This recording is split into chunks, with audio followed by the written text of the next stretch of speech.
Once again, Happy Lord's Day mga kapatid. Please turn your Bibles this time to John chapter 10 and we will be reading verses 11 to 18. John 10, 11 to 18.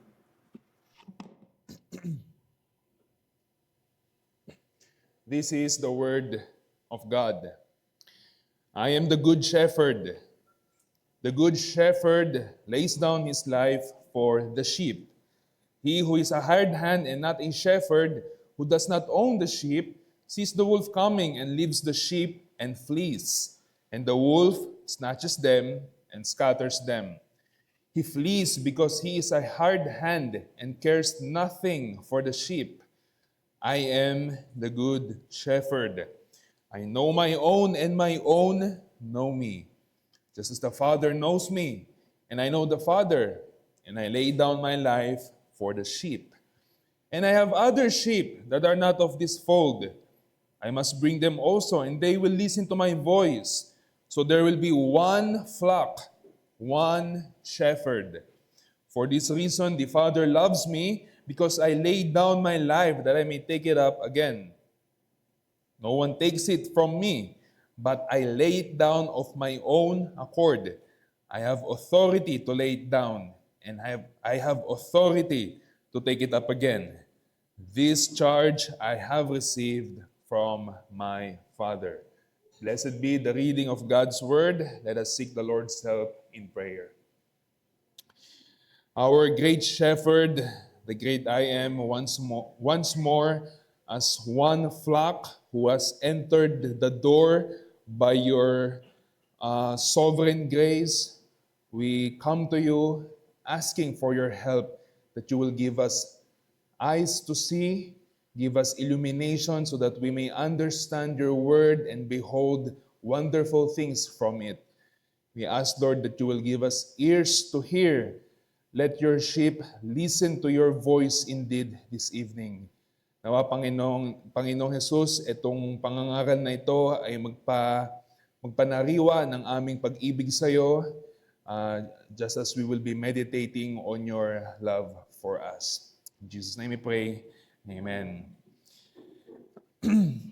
Kung tatanungin kita kung sino ang may pinakamalaking impluwensya sa buhay mo, ay malamang ang sasagutin mo is yung parents mo or yung naging teacher mo, or siguro nagkaroon ka ng mentor nung bago ka pa lang sa career mo, or perhaps a pastor or a writer or a theologian or someone else. And that is natural because those who lead us shape the direction of our lives. After all, good leaders, they protect us, they guide us, and even at times sacrifice their lives for us. Para sa akin, yung naging teacher ko nung high school, yung naging English teacher ko, I remember kung paano niya kami tinuruan maghiwa ng steak. And until up to today, although doon nakakain ng steak, pero if ever may steak, kung paano ko inihiwa yung steak, exactly kung paano niya tinuro sa amin. And even how I deliver words, how I assert myself, siya yung pinaka naging model ko. I also remember some, I would say, not so good teachers back then. And at times, I've experienced manipulation and neglect and, of course, harm from them.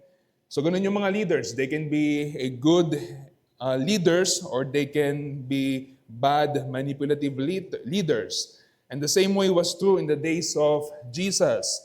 Israel had leaders who were entrusted with caring for God's people, but instead of shepherding the flock, which is Israel, faithfully, many of them abused their authority. They burdened the people with legalism, with extra biblical things to follow. And of course, we know that they rejected the very Messiah whom God had sent. Rather than leading the sheep to God, they were doing the opposite. They were driving the They drove them away. And it is against this backdrop that Jesus makes one of his most tender yet powerful declaration. I am the good shepherd. And again, pansinin niyo yung definite, I am the, not merely a. Kasi may mga shepherd nung time na yon during the Old Testament. David was a shepherd, even Moses was considered a shepherd, and even nga itong mga Pharisees, they were shepherds. But here, he declares that he is the good shepherd with the word good. And the word good speaks not merely of moral uprightness, but also it is pertaining to someone who is noble, who is beautiful, excellent, perfectly fitting for the calling. Kumbaga ba, kung may sa puzzle, yun yung pinaka-perfectong sukat para mabuo yung isang larawan. Yun yung ibig sabihin ng good dito. And Jesus is saying that I am the good shepherd. I am the very perfect, ideal, ultimatum shepherd there will ever be. And unlike the false shepherds of Israel, Jesus does not exploit his sheep for his own benefit. He lays down his own life for them. He knows them by name. He calls them to himself. He protects them from danger. He provides for them. And he will never abandon them. Now, this evening, mas mabilis to kumpara sa kaninang umaga. As we continue our series on the I am statements of Christ, we will behold Jesus as the good shepherd. In him, we find the shepherd that every sinner, saint needs and every believer longs for. Siyempre, tingnan muna natin yung context, and this is a continuation of the same discourse we considered this morning. Jesus is still responding to the events of John 9. May bulag, pinanganak yung taong ngayon, mula nung pinanganak siya, bulag na siya, pinagaling siya ng Panginoong Jesus, pinofess niya na si Jesus was from God, in-excommunicate siya ng mga Fariseo, in a sense, sinat down yung pinto. Jesus had this conversation with the Pharisees, with him, and then doon siya na prompt to declare that he is, after all, the door. And then, that act, yung act ng mga religious leaders na yon, expose their very intent as shepherds, as false shepherds. They cared more about preserving their authority than really shepherding God's people. Yung kung sa door, pinakita sa atin ni Jesus that He is alone the entrance into the flock of God. Dito, He takes the same illustration of shepherd sheep one step further. Kung siya yung door, kung siya yung entrance into the flock of God, He now identifies Himself as the good shepherd, which is, of course, we know those are not unrelated metaphors. Those are two complementary pictures of the same glorious Savior. Pinapakita paano pumasok, at once na nakapasok na, by faith, of course, by election, all those doctrines that we affirm, ine-emphasize na rito how He cares for His people, how He cares for His flock, how He cares for the church, for the Christians. And with that in mind, we can consider a few things from the Good Shepherd Himself. Kung paano niya ipinapakita sa atin, kung paano niya inaalagaan yung kanyang pinapastol. Sabi nga nung isang Bible teacher, ito daw passage na ito is the very commentary of Jesus sa gospel. Kumbaga ba, ito yung paliwanag ni Jesus kung ano yung gospel. And first, we can see the sacrificial love of the Good Shepherd, verses 11 to 13 and 17 to 18. Dito sinasagot yung tanong na ano ba yung ginawa ng Good Shepherd for us? And the answer is in 4 words, He died for us. Jesus is the Good Shepherd precisely because He lays down His life for the sheep. And that is the defining mark of His shepherding ministry. Unlike the Pharisees, unlike the false teachers, hindi niya ginagamit yung mga tao niya para sa kanyang benefit. It was actually the opposite. Ibinigay niya yung buhay niya para sa benefit nung kanyang bayan. And that is a contrast to the hired hand na describe dito sa verses 12 to 13. Yung hired hand, they only serve as long as it is convenient. But when danger comes, he flees because the sheep do not belong to him. He is motivated by wages, by the compensation, by the benefits, not by love. But the good shepherd is altogether different. Kanya, yung sheep, they are his, and he willingly gives his life for them. Ultimately, the good shepherd bought, binili, purchased his sheep. The hired hand did not. And no wonder many of the leaders today become self-serving, domineering, abusive, because they have forgotten that the flock belongs to Christ, not to them. And they forgot that Christ bought the church with His very own blood. Lahat ng pastor, lahat ng leader is merely under-shepherd and trusted with the care of sheep purchased by the blood of another, capital A. Makikita natin dito, mga kapatid, the centrality of the cross of Christ in His love for His flock.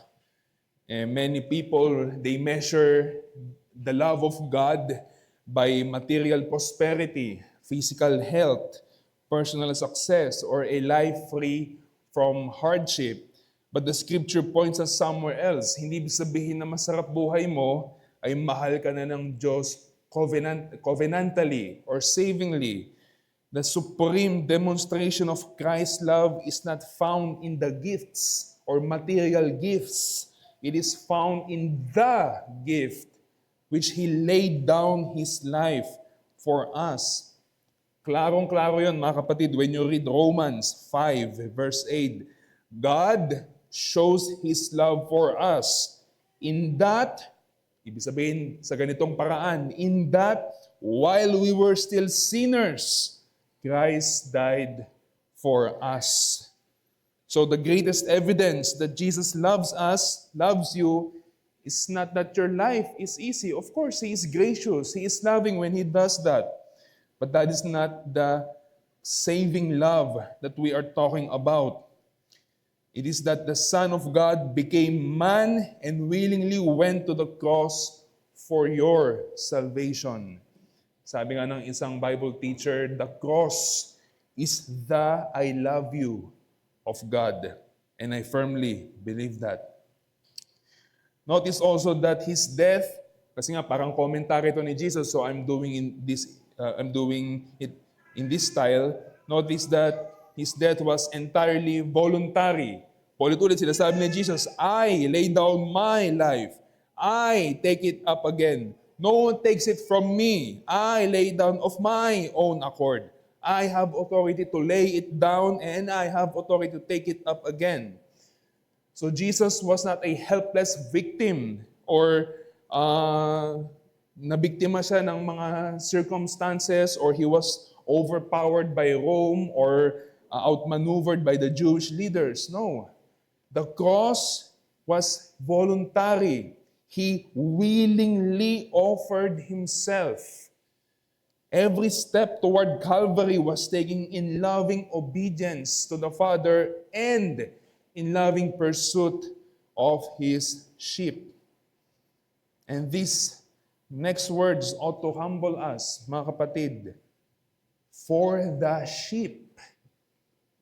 Si Karl Barth, hindi ko siya masyadong kilala, hindi ko alam yung mga work niya, pero nung tinanong siya, ano daw yung pinaka-importanting word sa Bible, sabi niya, for. For. Christ died for. For God so loved. For His sheep. Because these three words reveal the heart of the gospel. Christ died for His sheep. He did not die for His own. Hindi na kailangan mamatay because He was a sinless Savior for His sheep that is in their place, in our place, on their behalf. He bore something. Hindi Kanya, pero He bore something. And that is the judgment that we deserved. He satisfied the holy justice of God as our substitute. The shepherd endured the wrath so that the sheep might have or might receive life. In our place, He died. And hindi ito plan B ng Diyos, mga kapatid. Jesus said, "This charge I have received from my Father. From all eternity, the Father ordained the saving work of the Son." Sinabi to ni Peter sa kanyang sermon in Acts 2, verse 23, "This Jesus delivered up according to the definite plan and foreknowledge of God." So it wasn't a backup plan. God wasn't just merely reacting sa mga nangyayari sa history. Nahulog yung tao sa kasalanan. React. No. It was His eternal purpose for His own glory. And according to that same sovereign plan, the shepherd who laid down his life also took it up again, conquering death to give eternal life for His sheep. Pansinin nyo rin, mga kapatid, the particularity of this love. Jesus does not merely say He lays down His life in general sense. He says He lays it down for the sheep. It was intentional. His death was intentional, particular, personal, saving. He came to secure the salvation of His flock, of a specific people, chosen from all eternity. And if you are outside of Christ, understand this, that you still experience some sense of God's common kindness, common love every day. Merong araw na sumisikat sa iyo, meron kang pagkain na kinakain, meron kang paghinga sa iyong baga, but you have not yet experienced the covenant love of the Good Shepherd that is known by those who only belong to Him. So, just like this morning, His invitation still stands. If you repent, believe the gospel, enter the door, and acknowledge the Good Shepherd, you will become one of His sheep. But for us, brethren, this truth shall deepen our love and devotion to Christ. We all admire someone, hindi ba? We all follow someone and somewhere.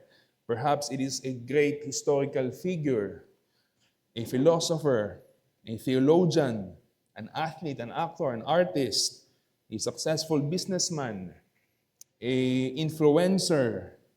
They may inspire you, they may influence you in some degree, but they may motivate you to pursue excellence in your craft, or they may motivate you to try different craft. But let me ask you, will any of them die for you?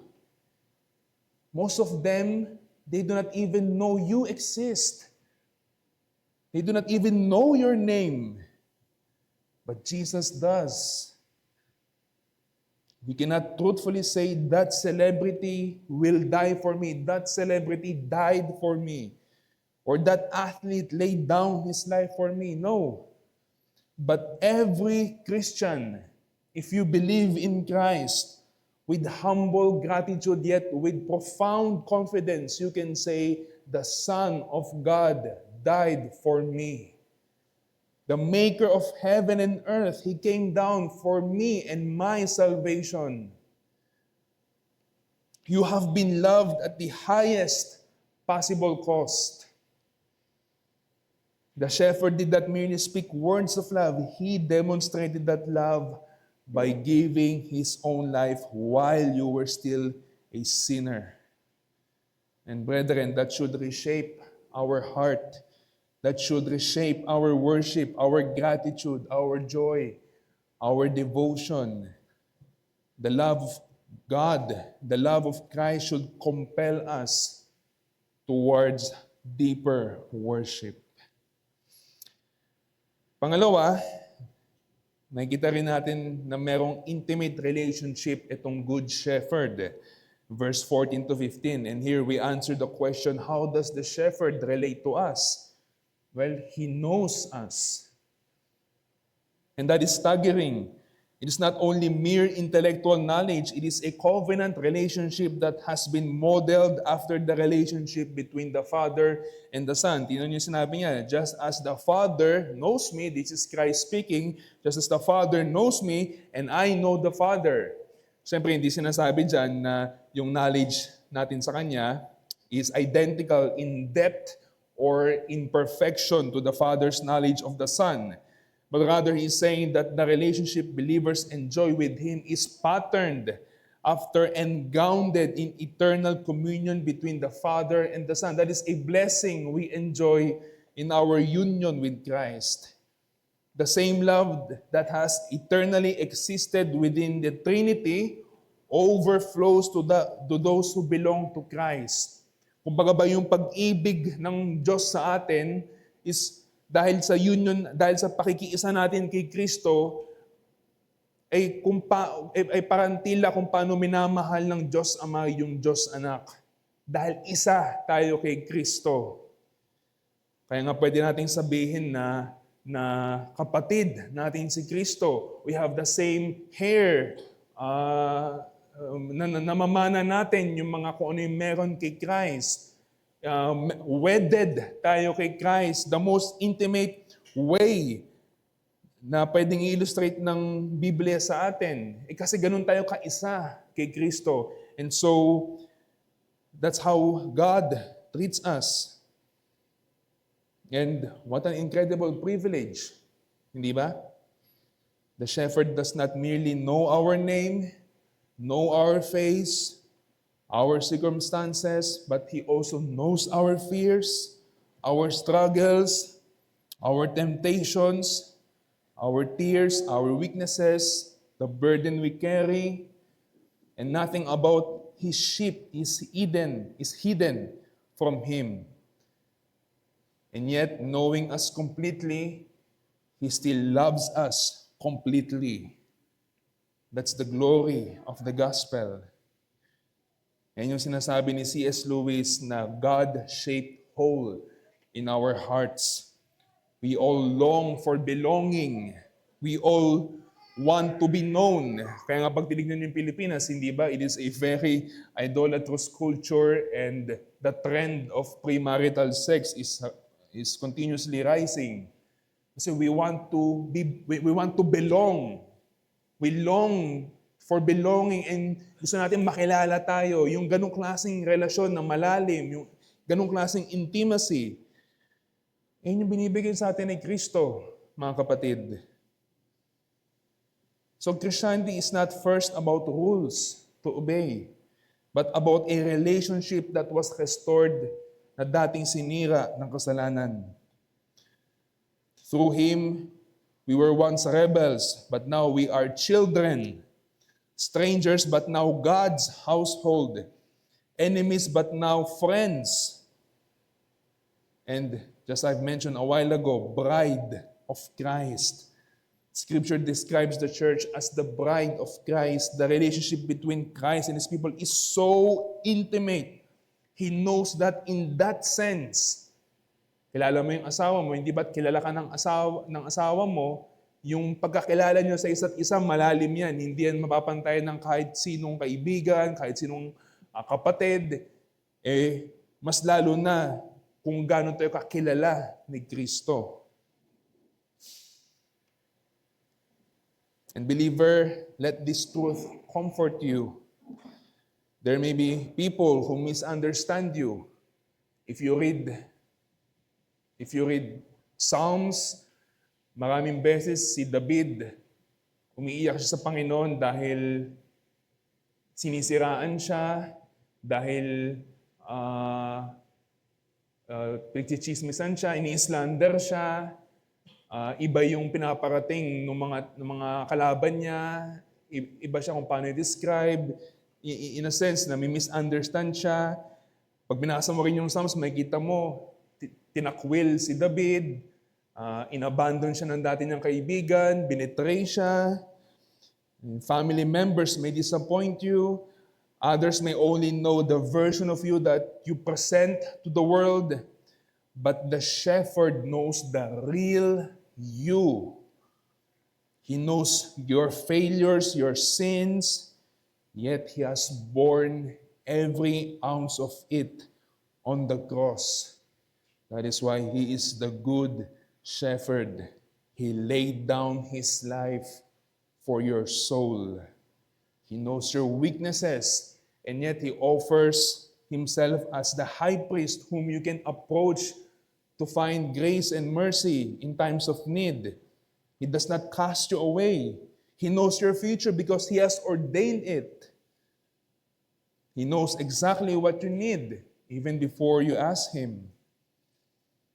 What security there is in being known by Christ. Kaya iniligtas tayo, mga kapatid ni Kristo, pero hindi lang yun. He brings us into communion with Himself.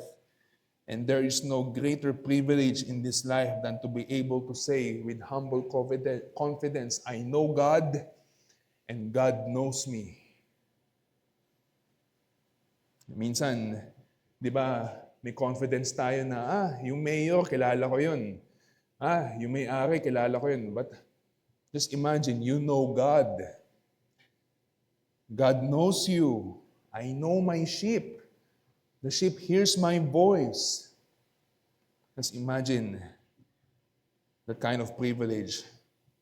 Yun yung ginawa ng gospel para sa atin. Third one, the gathering mission of the Good Shepherd. Verse 16. Dito sinasagot yung tanong, what is the shepherd accomplishing? Present tense. Well, He gathers us. Sabi ni Jesus, I have other sheep that are not of this fold. I must bring them also, and they will listen to my voice, so there will be one flock, one shepherd. Itong mga words na ito, this must have astonished the original hearers, kasi yung other sheep are the Gentiles, people who were outside the covenant nation of Israel, yung mga hindi tuli.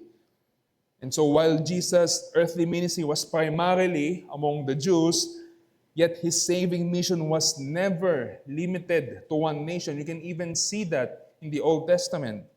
From the beginning, God's purpose was to redeem a people from Himself from every tribe. And that is literal, by the way, every tribe, every language, every people, every nation. As long as may dialect na nag-exist, from that dialect, there will be a Christian. Every language, every people. And notice carefully what Jesus says. He does not say there will be one sheepfold. Sabi niya, one flock. That is important because Jesus is not saying there will be one visible institution or there will be one denomination. Like yung kiniklaim ng ibang church, hindi ba, na sila yung the church or sila yung the denomination. No. He is speaking of one universal church composed of all true believers united to Him by faith. There may be thousands of local churches, hundreds of many faithful denominations throughout the world. Yet wherever the true gospel is preached, Christ is confessed as Lord, and His word is faithfully proclaimed, there is His flock. And we should not be ashamed to call those different churches, different denominations as brothers and sisters. Minsan parang nag-aalangan tayo, di ba? Ito bang church pwede natin tawaging kapatid, ganyan? Well, as long as it is a gospel church, there is His flock. Though we differ in language, in culture, ethnicity, personality, or even secondary convictions, We all belong to one flock under one shepherd, the Lord Jesus Christ. And this is where you and I come into the story. Wala po sa ating ditong Hudyo, hindi ba? And so, the gospel is not only for first century Jews. We are among the other sheep whom Christ promised to bring into His flock. And the spread of Christianity throughout history is the fulfillment of this very promise. Bawat conversions sa Asia, sa Africa, sa Europa, sa America, and every island of the sea is further evidence that the good shepherd is faithfully gathering his sheep. And how does Jesus accomplish that? This will have application for us. Sabi nga, they will listen to my voice. His sheep will hear and hears His voice through the proclamation of His word. Christ continues to call His people by using His church to faithfully preach and preach the word and preach the gospel.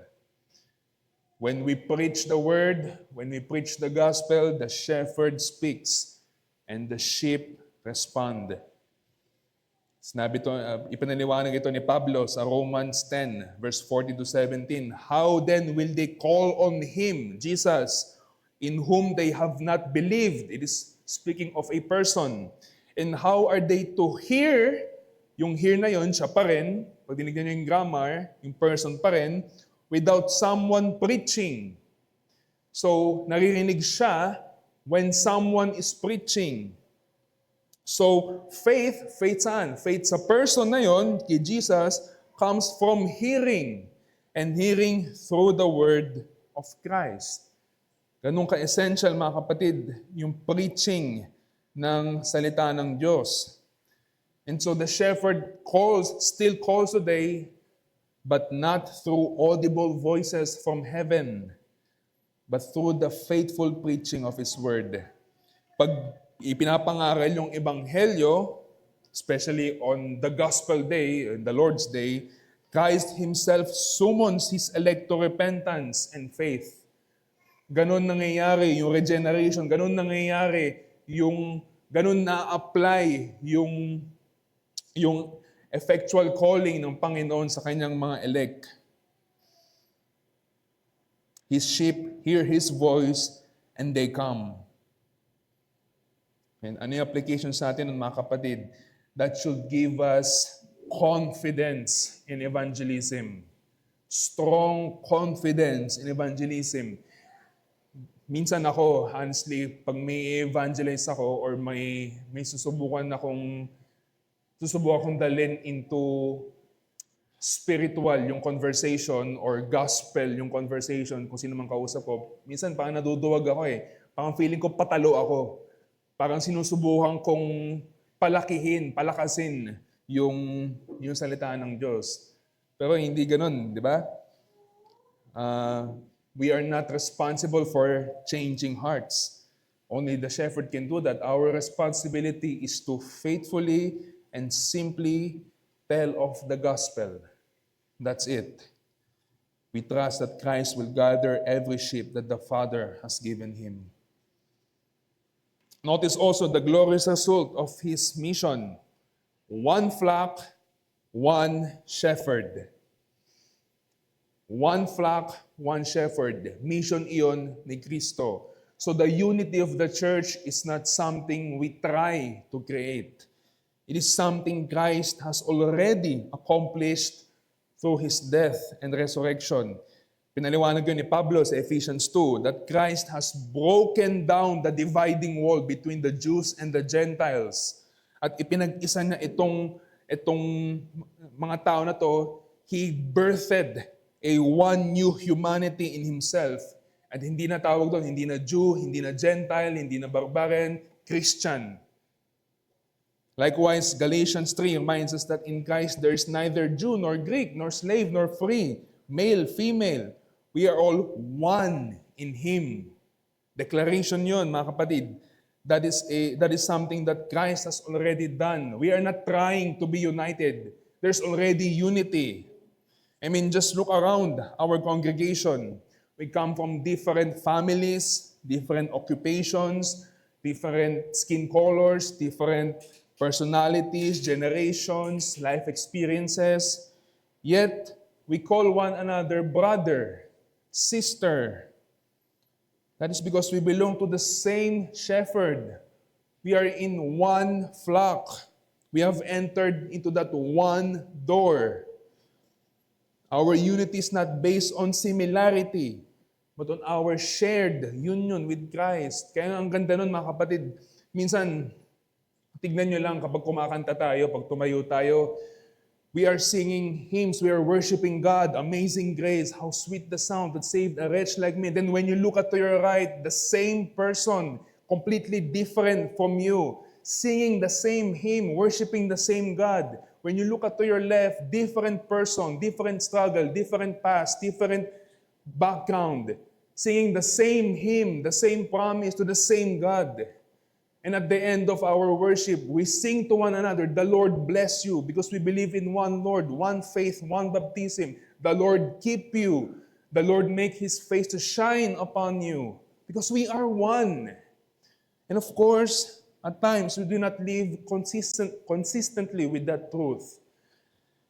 Sometimes, our pride, our preference, misunderstandings, or even matters of conscience can divide us for good or for bad. But when we allow secondary issues to fracture our fellowship, then we fail to reflect what Christ has purchased with His own blood, and that is our unity. One church, one people of God. Nawa, itong mga puntos na ito, mga kapatid, may stir up yung passion natin for evangelism, because the Good Shepherd still has sheep who have not yet been gathered. He has ordained not only the salvation of His people, but also the very means by which they will be saved, and that is the preaching of the gospel. Nawa, ito ay magbigay sa atin ng boldness, confidence, to preach, and a compassion to the lost. Siguro hindi ka preacher, but this is still your ministry. Preaching of the word is the mark of the church, not the preacher. The preacher is not the mark of the church. The preaching is the mark of a true church. So directly or indirectly, this is your ministry. May you find ways to serve in this ministry. Use your talent for this ministry, for this is the very means by which God is gathering His people. Nawa, itong mga katotohanan din na ito ay mag-shape kung paano natin tinatrato yung bawat isa. If Christ has united us into one flock, then we are ought to strive to preserve and cultivate our harmony. Let us refuse to allow personal preferences, non-essential disagreements, or matters of Christian liberty to become causes of division. Ipinangako natin yan nung nagtipanan tayo. Be quick to forgive, eager to bear with one another, and committed to maintaining Ephesians 4:3, the unity of the Spirit in the bond of peace. May our church increasingly reflect the beauty of Christ's flock, diverse but united. Diverse in many ways, yet perfectly united under one glorious Savior King, the Good Shepherd, Jesus Christ. Let us pray. Our gracious God and Heavenly Father, we thank you for you have brought us near by the blood of Christ. You've given us peace between God and man. And not only that, you've given us the blessing of peace with one another. You've broken down the dividing wall, and we have become your people through one Lord, through one baptism. Panginoon, patawarin mo kami if at many times we do not reflect that truth, we do not reflect that reality. Forgive us if at times we do not live in harmony. May you continue to shape our hearts to eagerly pursue our unity as your people. Ganun din, Panginoon, may you give us zeal towards the lost, to proclaim your word without compromise, so that your sheep will be further gathered. Mga Panginoon, yung mga ministeryo namin dito sa iglesia, which is of course your ministry, the preaching of the word, yung mga evangelistic endeavors namin like the student hub, may it be the means. May we see you moving in our working. May we see souls being saved, being added, just as the book of Acts repeatedly shows us, being added to the number of your people. May you also revive our generation, Panginoon. We pray for revival. We pray for the outpouring of the Holy Spirit, that there will be abundant souls that will be gathered under your care. Lahat ng ito, Panginoon, ay bigyan mo kami ng kasipagan, but ultimately, Lord, samahan mo kami because we know, Lord, that this is the work of God. This is